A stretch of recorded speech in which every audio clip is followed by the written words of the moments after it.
noite a todos e a todas, tudo bem? O som está chegando bem aí no fundo? Que bom! Fico muito feliz, de retornar a esta casa.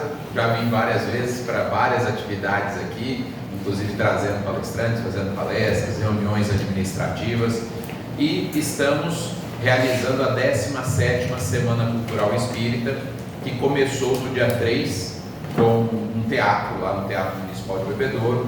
Depois tivemos palestra no domingo de manhã lá em Bebedouro, domingo à noite em Itaiúva, ontem à noite aqui em Monte Azul no SEAC, hoje aqui nessa casa, e teremos na quinta-feira em Pitangueiras, lá no Bezerra de Menezes, as duas casas juntas, fazendo também uma palestra com a Marlene, que é professora da USP de Ribeirão. Então temos mais uma palestra depois de hoje. E no sábado a gente começa a Feira do Livro Espírita no Bebedouro Shopping, a 40ª Feira do Livro. Então quem quiser visitar no horário das 10 da manhã às 10 da noite, do sábado dia 19 até o sábado dia 26, então teremos 8 dias de Feira do Livro, divulguem, visitem, porque é importante. A gente faz isso em outubro, mas poderia fazer em qualquer mês, porque é o mês de aniversário do Kardec, então a gente costuma fazer em outubro. Mas até estamos pensando em mudar, porque todas as cidades, todas as casas fazem nesse período, e é mais difícil conseguir palestrante, espaço para as feiras aí. Bom, o Roberto já me apresentou, e atualmente estou presidente do Calvário ao Céu, que é uma casa conhecida, se não de todos, da maioria. Calvário ao Céu é uma casa que tem vários grupos de estudo, nós temos 10 grupos de estudo. Um dos grupos de estudo é o EAD, Estudo Aprofundado da Doutrina Espírita, que acontece de sábado às 16 horas. E numa das aulas do EAD surgiu esse tema que nós vamos falar hoje, porque quem é espírita há pelo menos uma semana já deve ter ouvido falar que o orgulho e o egoísmo são as duas maiores chagas da humanidade, que nós precisamos combater o orgulho e o egoísmo. Isso está no Livro dos Espíritos, isso está no Evangelho segundo o Espiritismo, e toda a obra espírita vai nesse sentido. Mas numa das aulas surgiu o questionamento: será que eu sei como o meu orgulho se manifesta? Será que eu sei como o egoísmo se manifesta em mim? E dessa discussão nasceu o que nós vamos falar na noite de hoje. Por que o tema? Porque Paulo nos diz numa das cartas aos Coríntios: uma vez em Cristo, um novo homem és, o homem velho ficou para trás. Quem já teve aula de física na escola deve se lembrar de uma frase que os professores de física costumavam dizer: dois corpos não podem ocupar o mesmo lugar no espaço ao mesmo tempo. Então, se nós queremos instalar o homem novo, nós precisamos desinstalar o homem velho. E é disso que se trata o nosso bate-papo dessa noite. Então vejamos como que podemos fazer isso. Precisamos desconstruir o homem velho, a começar pela percepção e desconstrução do orgulho. Nós, às vezes, como eu disse, não sabemos nem que aquilo é manifestação do orgulho. Então primeiro eu preciso perceber essa manifestação e depois desconstruir. Aliás, a palavra desconstrução está em moda, nos tempos atuais. As pessoas falam: precisa ser desconstruído. Ser desconstruído nada mais é do que ter a mente aberta para novas coisas, para o aprendizado, para a mudança, não é? E então, no caso específico de hoje, a desconstrução é do orgulho e do egoísmo. Uma das manifestações do orgulho é medo de falhar. Então a pessoa, casa espírita é assim: alguém fala assim, quem quer fazer a prece? Todo mundo já baixa o olho, Quem quer ler um trecho aqui na frente? Porque nós morremos de medo de sermos julgados pelas pessoas, Temos medo de falhar. E aí a gente nem tenta. Imagine o quanto isso pode atrapalhar o nosso desenvolvimento espiritual. Porque todos os inventos, todos os avanços da humanidade foi fruto de muita tentativa, de muito erro, para que depois chegássemos ao acerto. Aliás, Thomas Alva Edison, quando um amigo disse para ele: Edison, para com esse invento aí, você já errou mais de 1000 vezes. Ele falou: não errei não, eu já eliminei mais de 1000 possibilidades, eu estou mais perto da resposta certa. Então veja que o medo de falhar é manifestação do nosso orgulho. Nós precisamos tentar. No livro dos Espíritos está dito que um espírito pode, criado simples e ignorante, todos somos, pode chegar à perfeição sem nunca passar pela fieira do mal. Mas não é possível que a gente progrida sem passar pela fieira do erro, da ignorância, porque somos criados ignorantes.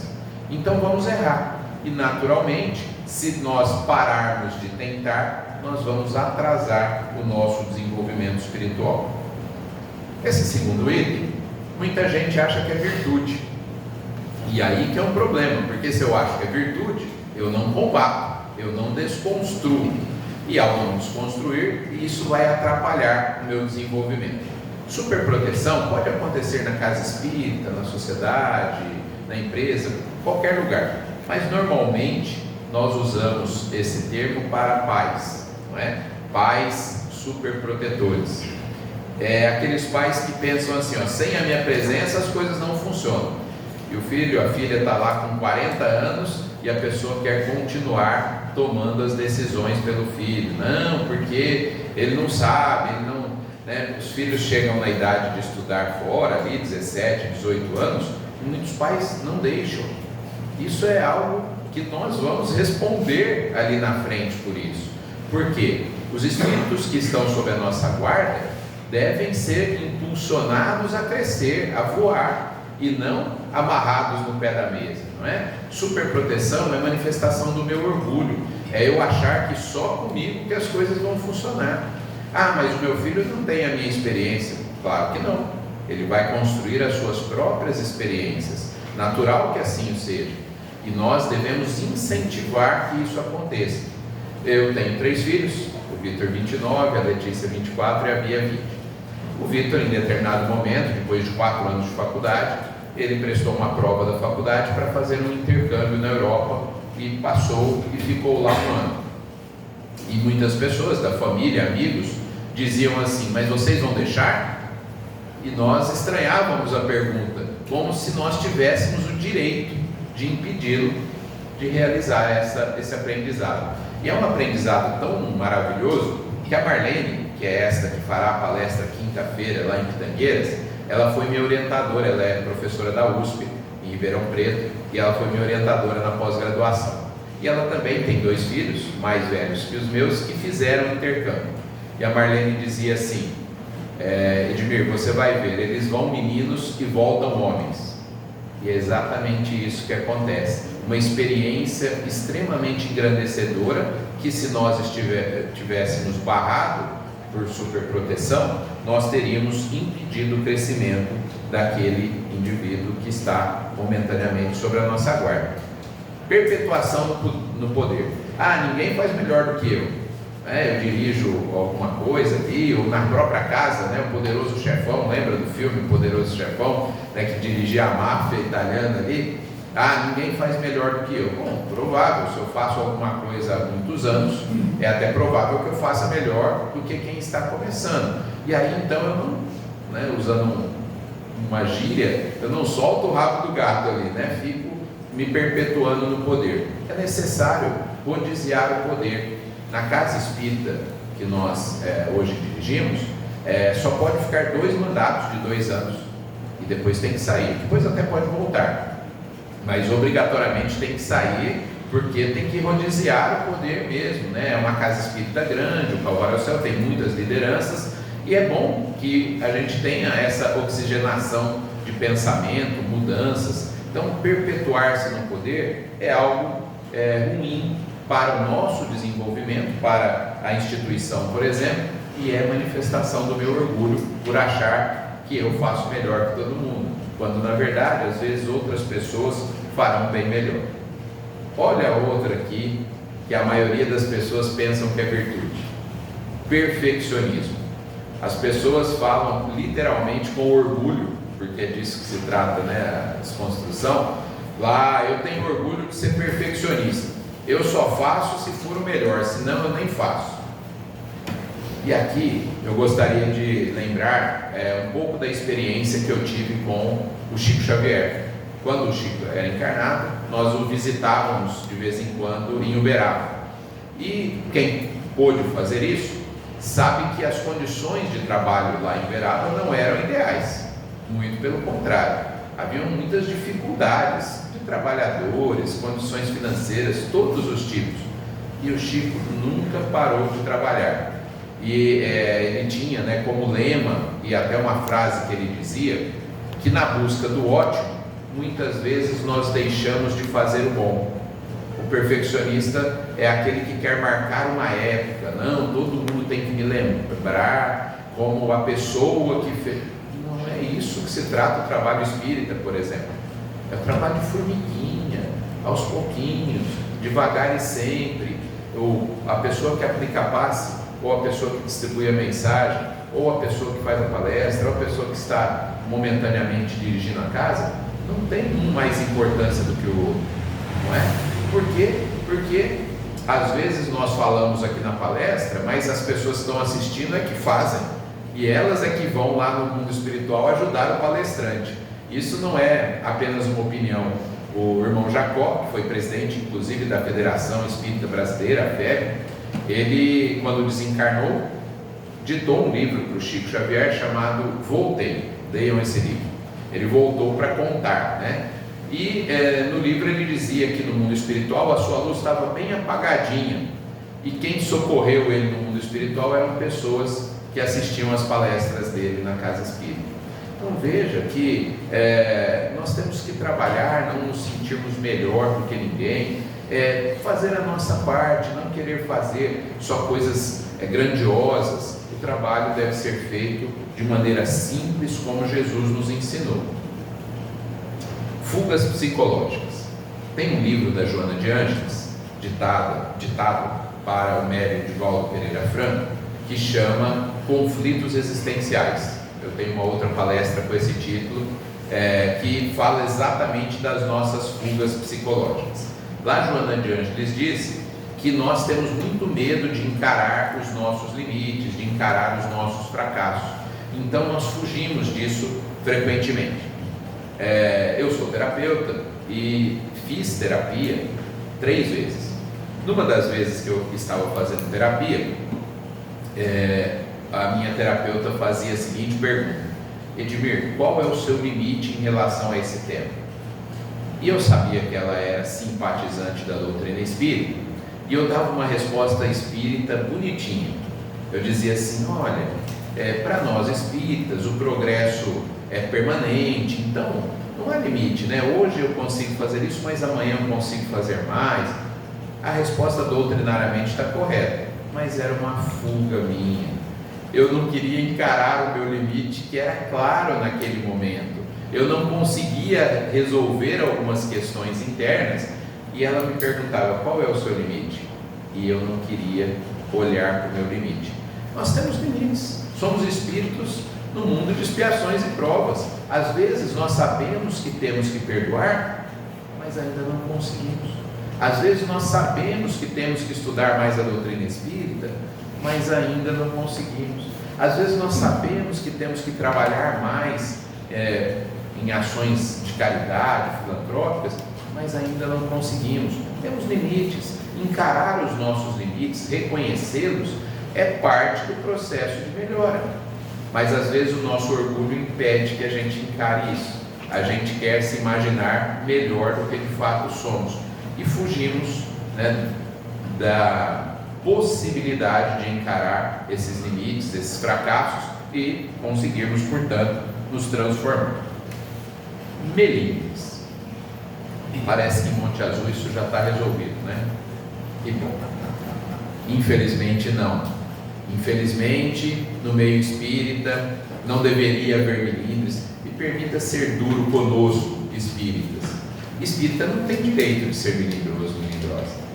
Porque se nós entendemos minimamente o Evangelho do Cristo, em qual sentido de eu ficar chateado, chateada, porque a outra pessoa não me cumprimentou direito, porque não lembrou do dia do meu aniversário? Ora, mas eu cumprimentei a pessoa. Bom, que bom, você fez a sua parte, você cumprimentou. Se o outro tem a sua memória, ou a sua organização e anota na agenda, não sei. Talvez a pessoa só não lembra. Tem gente que esquece o próprio aniversário, não é? Tem gente que riu porque acho que se identificou aí. Vai lembrar do aniversário dos outros? Não vai. E aí eu vou ficar melindrado, aí fico de cara feia, crio uma inimizade. Isso pode gerar questões até reencarnatórias, porque mesmo nem se lembra.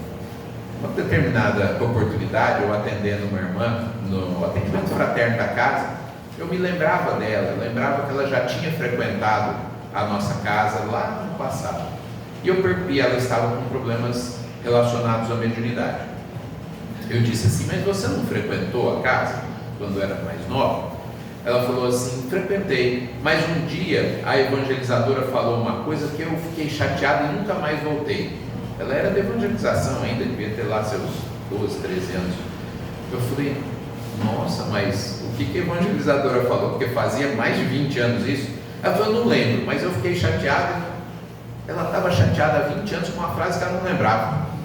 Não, qual o sentido, né, do milindre?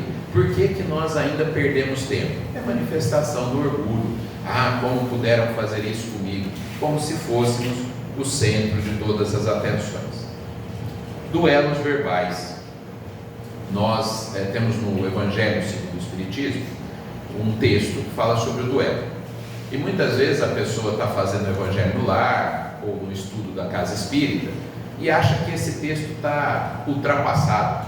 Mas duelos era no século XIX, na época da codificação da doutrina. Hoje não temos mais. Bom, infelizmente temos ainda duelos até no sentido tradicional, mas nós temos outros tipos de duelo, duelos na política, duelos empresariais e os duelos que acontecem, que são travados dentro das casas, dos lares. Então, pessoas tentando suplantar o outro em argumentos, ganhar do outro.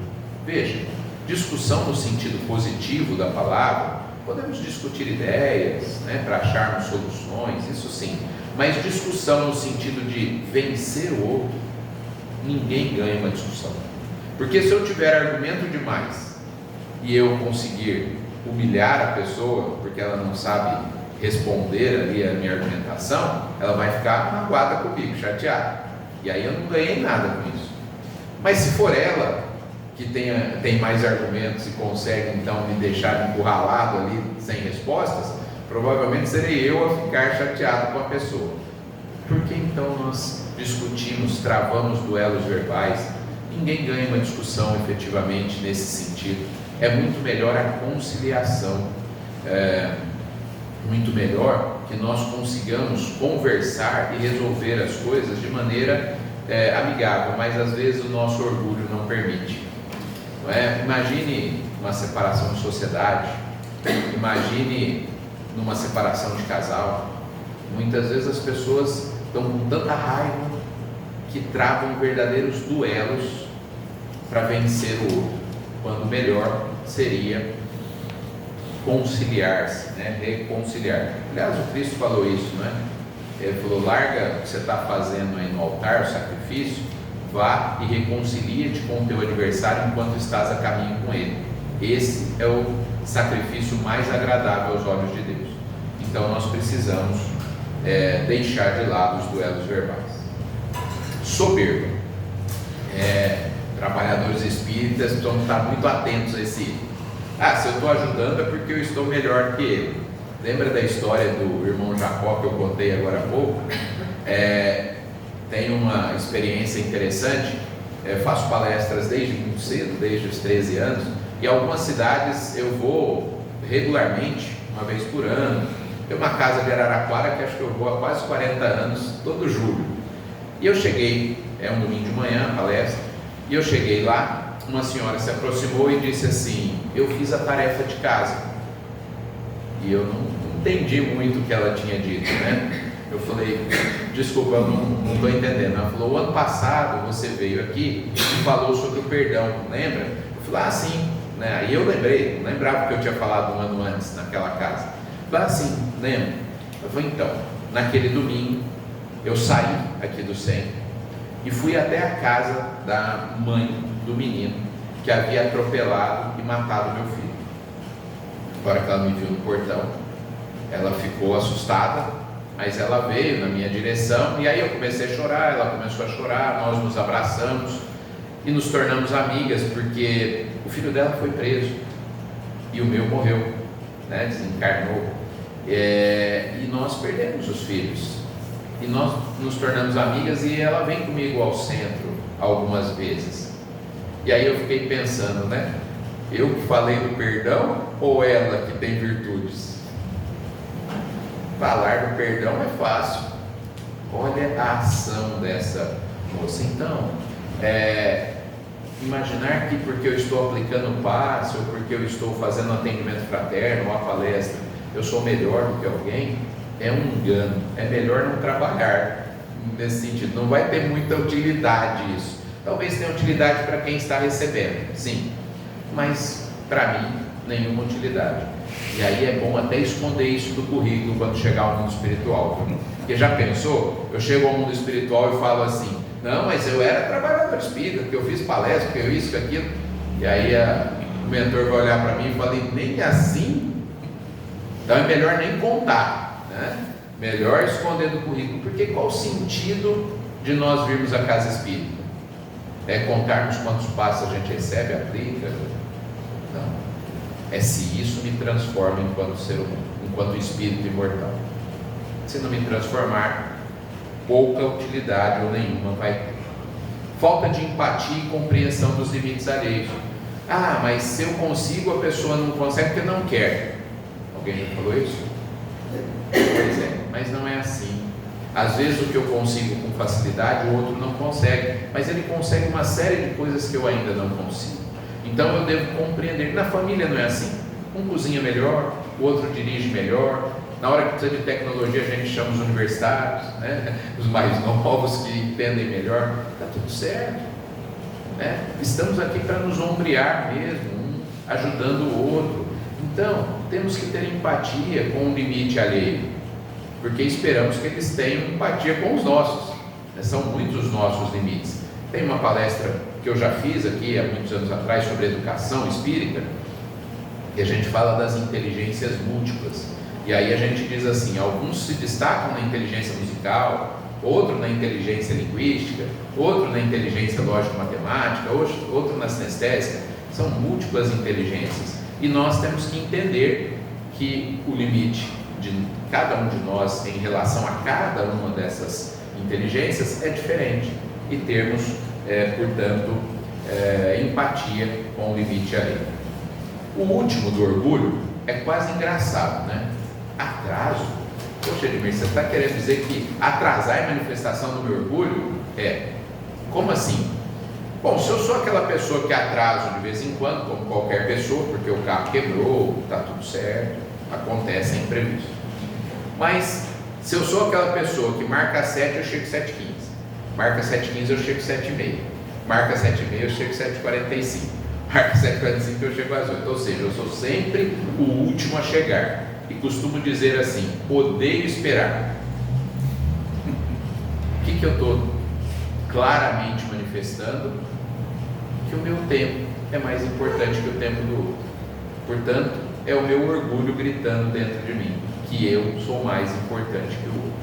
E nós, às vezes, não percebemos que atraso é manifestação do meu orgulho, que superproteção é manifestação do meu orgulho, que perfeccionismo é manifestação do meu orgulho. E aí eu não combato, porque eu nem acho que é defeito. Se eu não acho que é defeito, eu não combato. E aí o homem velho fica instalado ali, e o homem novo não nasce. É claro que homem aqui entendido como ser humano, homem e mulher, né? Não só do gênero masculino. Agora nós vamos desconstruir o egoísmo. Desconstruímos o orgulho. Eu não sei com quantos itens vocês se identificaram, eu me identifico com vários. Agora vamos para a desconstrução do egoísmo. Como é que a gente percebe e desconstrói? As nossas carências justificadas.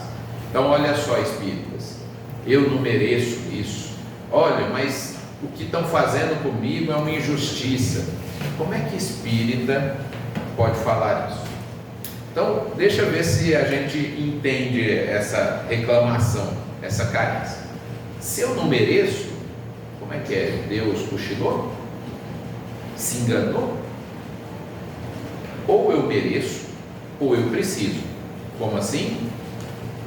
Se é uma expiação, é porque eu mereço. Então vamos imaginar que no passado eu tenha desencarnado através do suicídio, lesionando o meu aparelho digestivo. Tomei alguma coisa e me matei. Aí eu reencarno com doenças oriundas dessa lesão perispiritual. Isso é expiação. Eu não tenho como escapar disso. Então eu mereço. Eu não lembro. Lá no livro 4º do Livro dos Espíritos está falando das causas atuais das minhas aflições, das nossas aflições, e das causas anteriores das minhas aflições. Então algumas eu reconheço como sendo daqui, outras construídas em vidas anteriores. E essa desconstrução, então, precisa ser entendida. Obrigado, Roberto. Essa desconstrução aqui precisa ser entendida da seguinte maneira: se eu não mereço, eu preciso. Como assim? Estudando o Livro dos Espíritos, a gente vai ver quando Kardec pergunta se tem um desencarne de um ente querido, por exemplo, um filho, que inverte um pouco a ordem natural das coisas. Isso é expiação? Pode ser que sim, mas pode ser que seja prova para a família que precisa passar por aquela experiência. E aí não é uma questão de merecimento, é uma questão de necessidade para o nosso progresso. Portanto, dizer que não mereço é não compreender um princípio básico da doutrina, que é: Deus é justo. E se Ele é justo, ou eu mereço, ou eu preciso. E se eu digo o contrário, é por conta do meu egoísmo. Sentimento de posse sobre as pessoas. Eu vou até juntar com o próximo. Aqui é filhos, cônjuges, o próximo é ciúme, que vai na mesma linha aí. As pessoas não nos pertencem. E quando eu falo isso, alguns costumam cair da cadeira, que eu vou falar agora. Vocês estão preparados para chegar no mundo espiritual e encontrar vários ex-maridos e várias ex-esposas? Não, eu vou tomar uma água para vocês pensarem sobre isso.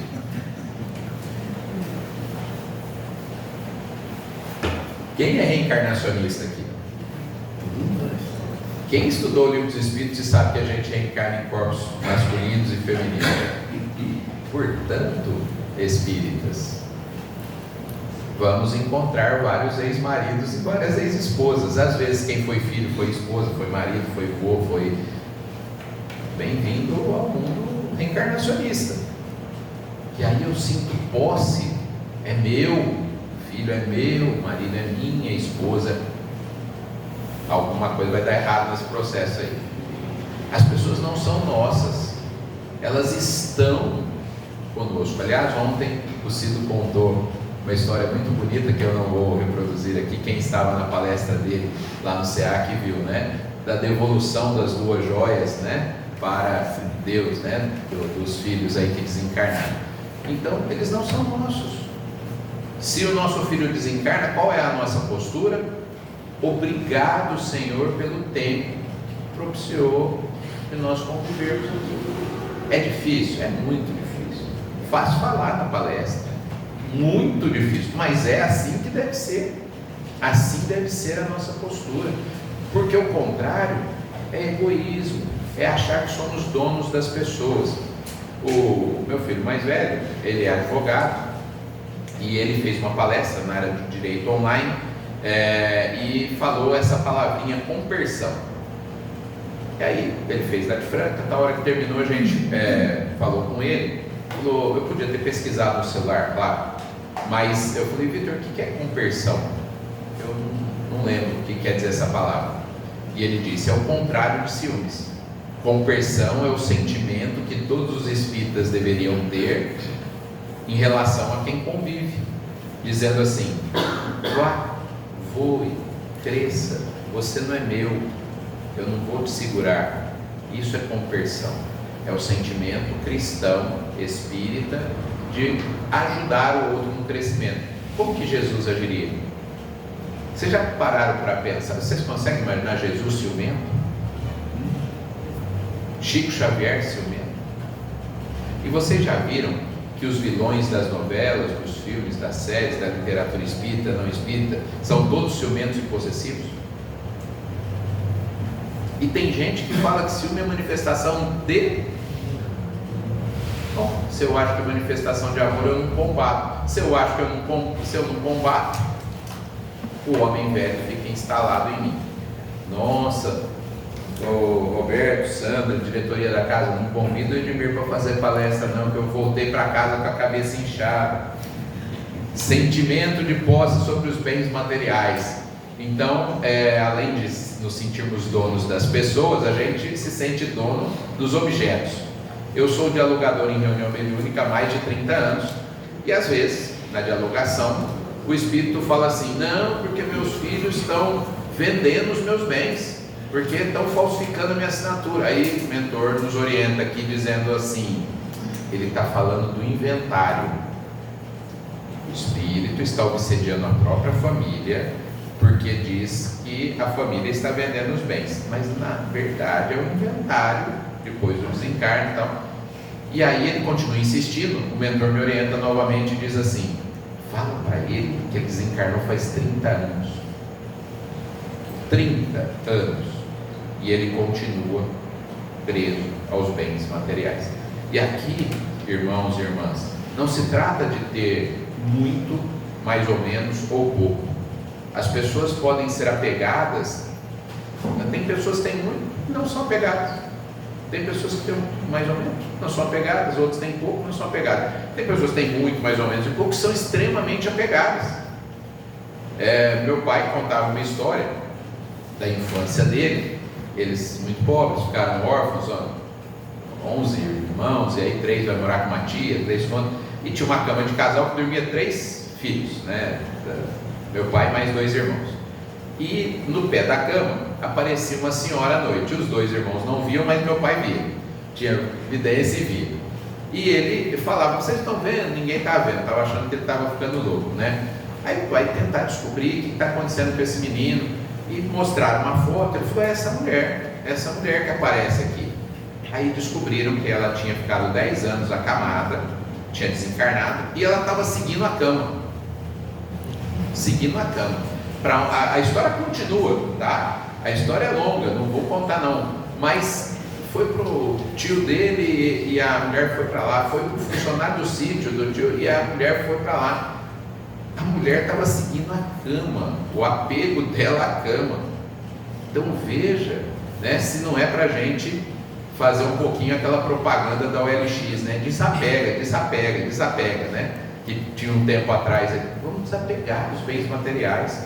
E se hoje nós formos chamados de volta ao mundo espiritual, como que é o ditado popular: caixão não tem gaveta. Qual o sentido de nós acumularmos tantos bens materiais? Depois vão virar obsessor, né? Lá na casa espírita do Calvário aos Céus, que frequentaram no passado, se lembra de um companheiro amado nosso, o Alceu. O Alceu tinha muito zelo, não era apego, mas zelo pelos bens da casa, e tinha um móvel de madeira que ficava vitrola. E aí o Alceu tinha desencarnado, e nós estávamos fazendo uma limpeza. O centro é muito grande lá, contratamos caçamba e estávamos jogando coisas lá, e esse móvel deu cupim. Aí o pessoal falava assim: eu não vou jogar esse móvel fora não, o senhor vai vir puxar meu pé, porque ele... Aí eu falava assim: não gente, vamos dar uma pressa, o seu tem cupim, tem que jogar fora, né? Assim, gente, tem que desapegar, né? As coisas têm que funcionar assim. A gente tem que passar para frente os bens materiais. Acúmulo de conhecimento sem compartilhamento. O Cristo falou sobre isso.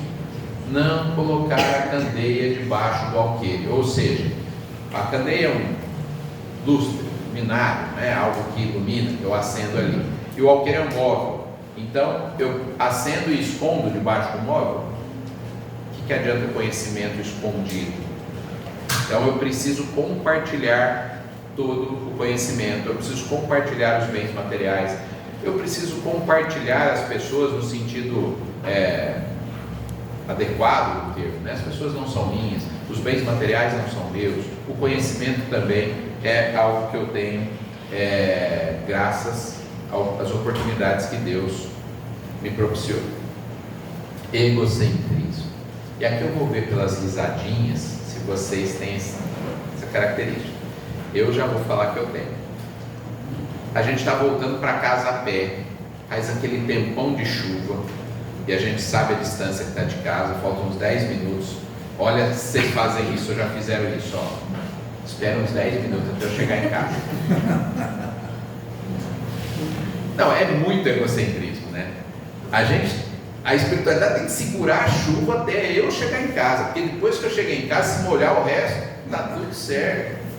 Às vezes a gente faz isso nas férias, janeiro, vai pra praia, a gente também dá aquela olhadinha e fala assim, vê se não chove, hein? Trabalhei o ano inteiro, vou ficar uma semana na praia, pelo amor de Deus, não vai... quer dizer que então o clima tem que se adaptar às minhas férias. Muita gente riu, né? É egocentrismo demais, é acharmos que nós somos o centro do universo, é manifestação do nosso egoísmo, é acharmos que tudo gira em torno de nós. E enquanto a gente pensar assim, a gente riu, mas a gente faz. Enquanto a gente pensar assim, sentir assim, o homem velho fica instalado. E aí temos dificuldades de convivência, porque o controle remoto fica sempre na mão do egoísmo, do egocêntrico ali, né? A comida que faz na casa é a comida que a pessoa gosta. Tem animal na casa? Depende, se ela gosta tem, se ela não gosta não tem. Tem planta na casa? Depende, se ela gosta tem, se ela não gosta não tem. É assim que agimos muitas vezes. As coisas devem funcionar para me agradar, as pessoas devem estar ali para nos servir, quando na verdade a visão cristã, a visão espírita é que nós estamos aqui para servir. O Cristo deu esse exemplo. Quem assistiu o filme Nosso Lar, quando o André Luiz consegue uma entrevista com o governador do Nosso Lar, e ele entra e o governador se ajoelha, ele fica até constrangido, não sabe como reagir ali. Ele fala, não, mas o senhor que é o governador, né? E ele fala assim, pois é, André, aqui nós, quem tem os cargos mais altos, deve servir quem ainda não tem.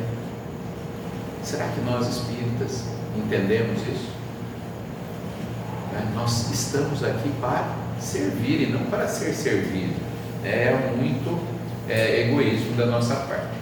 Antes de colocar esses 3 últimos aqui, importante dizer que é claro que nós temos consciência que são doenças, precisam de tratamento medicamentoso, espiritual, psicológico, e não estamos dizendo o contrário disso, apoiamos que assim o seja. Mas, do ponto de vista espiritual, nós estamos numa casa espírita e é uma palestra espírita, a ansiedade é manifestação do meu orgulho e do meu egoísmo. Ainda citando a dialogação na reunião mediúnica, eu consigo perceber que muitas obsessões nascem da ansiedade. Que estranho, como assim? O irmão conta que foi prejudicado por alguém, por um grupo. E aí a gente diz assim, olha irmão, eu não sei a história toda, mas se de fato isso aconteceu, essas pessoas vão colher no devido tempo, pela lei de causa e efeito, vão colher os frutos disso. Você não precisa se preocupar com isso. Como que os nossos irmãos chamados obsessores respondem? Não vem com essa conversa mole não. Eu vou fazer eles pagarem agora. Ou seja, no meu tempo. Ansiedade. Ansiedade é não entender o tempo de Deus, o tempo do universo. Tudo tem seu tempo. Eu tenho que esperar a chuva para molhar a terra, para preparar a terra, para o plantio, para depois o cultivo, para depois a colheita, para depois usufruir disso. Esse é o tempo de Deus. Mas se eu quero no meu tempo, eu sofro, eu adoeço, porque eu acho que o meu orgulho, o meu egoísmo, né, diz que as coisas precisam acontecer como eu desejo. E a depressão? É o meu orgulho ferido. Por que eu fico tão chateado se alguém me agride, se alguém me rouba, se alguém me trai? Por que eu fico chateado? Não deveria. Eu deveria ficar chateado se eu agredir, se eu roubar, se eu trair, porque aí eu vou responder por isso. Mas se o outro fez, quem vai responder por isso é ele. eu deveria só compreender que é o outro. Mas não, o meu orgulho fica ferido. E aí então eu gasto uma energia enorme, às vezes até para tentar vingança, por conta do meu orgulho ferido. Imaginando, né, uma situação, claro, extrema, como a perda de um filho, e que é talvez a maior dor que a gente pode imaginar emocionalmente aí, a gente não aceita, briga com Deus, fala que, né, é injusto, quando na verdade é o meu orgulho ferido. O meu filho foi embora no tempo de Deus, não no meu tempo. Ele não deve ficar comigo o tempo que eu acho, e sim o tempo que é necessário para o desenvolvimento dele. Como o Cido também falou ontem, se fosse um homem de bem teria morrido, né? Texto do Evangelho segundo o Espiritismo. Se a pessoa já cumpriu aquilo que tinha que cumprir, vamos ficar felizes que ela pôde partir. E nós queremos amarrá-la junto de nós. E o pânico é uma fuga permanente das nossas imperfeições, é não conseguir encarar os nossos limites, as nossas imperfeições e fugir disso. Isso é manifestação, portanto, do nosso orgulho e do nosso egoísmo. Mas eu prometo que os 5 minutos finais vai ficar mais leve, porque até agora foi só paulada, né? Pois é. Eu também me sinto assim, sou o primeiro a ouvir tudo que eu falei aqui. Vamos para a parte leve. Tem conserto? Tem conserto. Primeiro, nós detectamos alguns itens da manifestação do nosso orgulho e do nosso egoísmo. Coisas que a gente nem pensava que era manifestação do orgulho e do egoísmo. E que ao sair daqui, eu vou falar, puxa, será que isso é manifestação? Outras coisas que não foram ditas, eu vou começar a ficar atento. Será que isso não é manifestação do meu orgulho? Será que isso que eu estou achando que é virtude não é um defeito? E qual é a única forma que a doutrina espírita nos oferece para entender isso? Estudo. E aqui, irmãos e irmãs, eu falo isso em palestra, é muito engraçado até. Eu comecei cedo e fiz mais de 3.000 palestras, mas palestra não resolve o problema de ninguém. Mas, então não estou entendendo, você faz palestra, fala de palestra. Não, palestra não resolve, nem de quem faz, nem de quem ouve. A palestra ser colocada em prática pode sim me ajudar. A palestra em si não resolve o problema de ninguém. E quando eu estudo a doutrina, eu fico mais atento. Eu falo, poxa, isso aqui é defeito, isso é manifestação do meu orgulho, isso que eu faço e acho que é egoísmo, que é virtude, é manifestação do meu egoísmo. Assim eu corrijo a tempo. Tratamentos então que podem nos ajudar. Vamos focar agora, ao sair daqui, nos tratamentos. Eu criei uma metáfora visual para entender esse tratamento. Imagine que nós somos um balde de água e essa água está suja, porque mesmo que eu falei até agora, o que é sujeira? Orgulho e egoísmo. Ok, estamos sujos, a água está suja. Reencarnamos com orgulho e egoísmo, temos que desencarnar com a água mais limpa do que reencarnamos. Então a equação é a seguinte: não pode chutar o balde e não pode pegar com as duas mãos e virar o balde. Como é que eu troco a água suja do balde? Né? Como trocar o pneu com o carro andando, né? Como é que eu troco isso durante a vida? Então a gente pega uma mangueira de água limpa, vai lá no balde de água suja, começa a jogar água limpa, e o que vai acontecer? A água vai transbordando e vai ficando mais. O que nós estamos fazendo aqui agora? Segurando a mangueira de água limpa. O que a gente faz quando ajuda na casa espírita, na ONG de animais, ou quando ouve uma pessoa, ou quando cuida de um filho, de uma mãe? O que a gente está fazendo?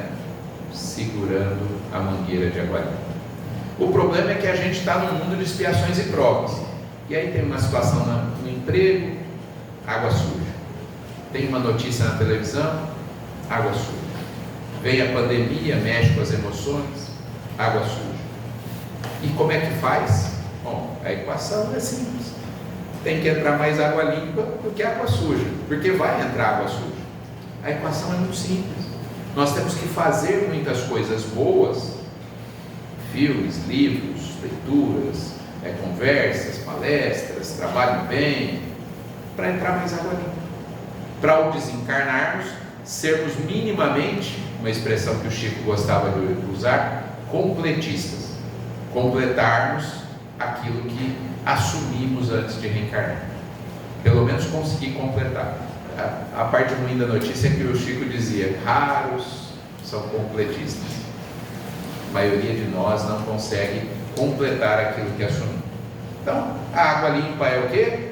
Boas leituras, bons filmes, boas conversas, trabalho digno.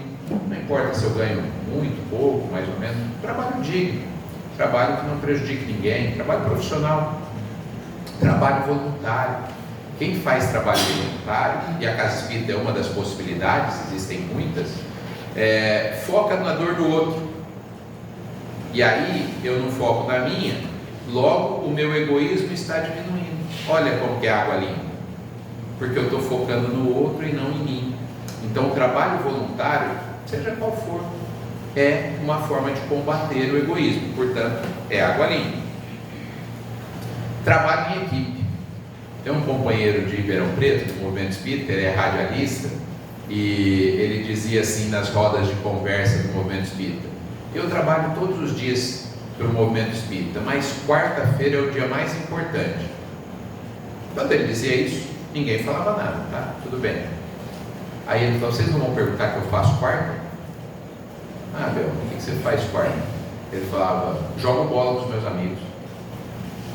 Ué, Bel, não entendemos. Você não falou que trabalha todo dia, quarta você joga bola, é o dia mais importante? Me explica. Ele falou: porque no centro eu já consigo ser bonzinho.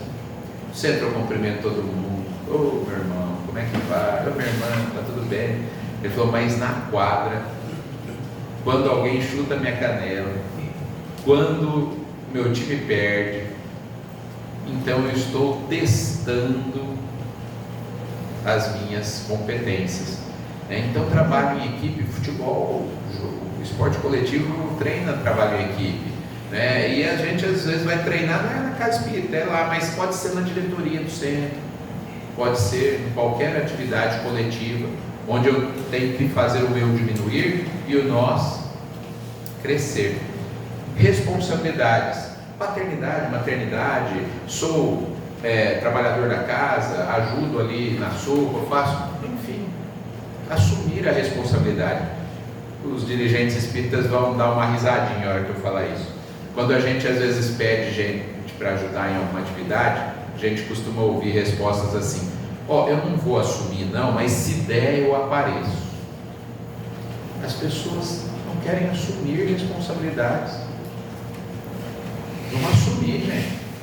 O Richard Simonetti, companheiro de Paulo, escritor espírita, palestrante já desencarnado, ele dizia que a gente vem à Casa Espírita primeiro por egoísmo, para tratar das nossas dores. Depois a gente vem por responsabilidade, que é o segundo item. Lá, eu assumi lá, preciso abrir o centro, preciso aplicar passe, se não for. Aí a gente já tem consciência que precisa trabalhar, já assume responsabilidade. E depois por amor. Ele falou: mas aí é uma consequência natural, né? Quando a gente faz tudo por amor, e aí você não precisa nem cobrar dessa pessoa nunca mais, né? Ninguém precisava falar: Chico, amanhã precisa trabalhar, hein, Chico? Tem que fazer por amor, fazer o tempo todo. A gente ainda faz por responsabilidade, e se a gente não assumir responsabilidade, a gente fica no sofá assistindo Netflix, ou qualquer outra coisa semelhante. Vamos assumir trabalhos no bem, vamos fazer com que mais água limpa entre, não é? E desenvolver a gratidão, porque quando somos gratos, liberamos endorfina, serotonina, noradrenalina, que são drogas do prazer. Nosso cérebro, né, manda ordens para a liberação dessas substâncias, e nós vamos ficar mais felizes, mais plenos, e portanto vamos conseguir mais água limpa para o nosso balde aí.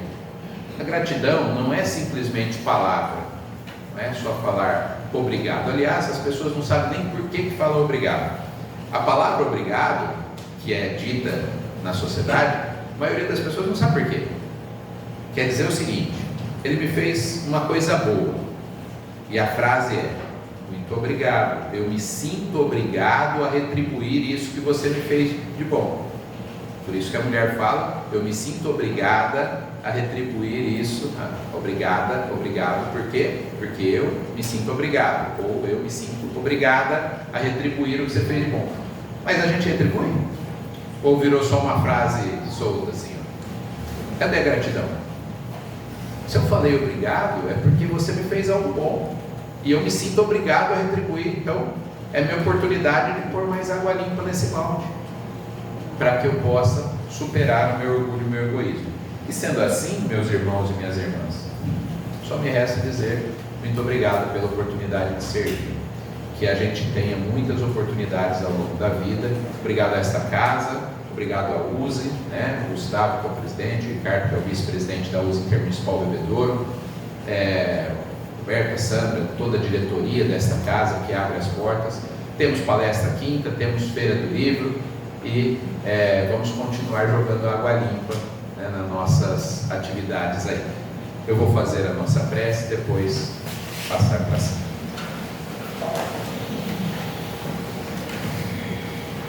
Deus, Pai de pureza, bondade e misericórdia, Jesus, Mestre amado, é com imensa alegria que nós nos reunimos em Teu nome, Mestre. Nos reunimos para estudar, para trabalhar, para confraternizar. E como deve ser todas as reuniões cristãs, nos sentimos alegres.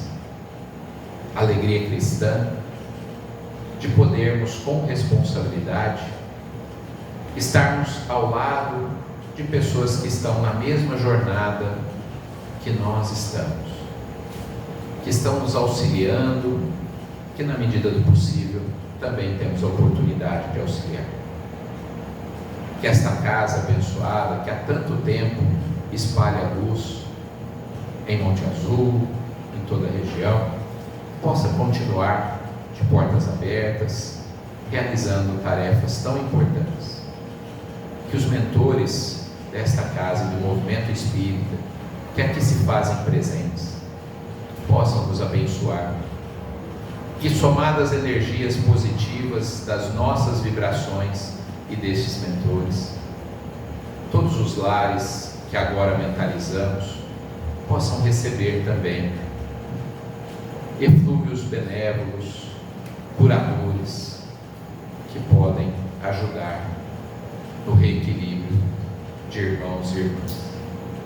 Sendo assim, com muita gratidão, nós encerramos a parte de estudos dessa noite.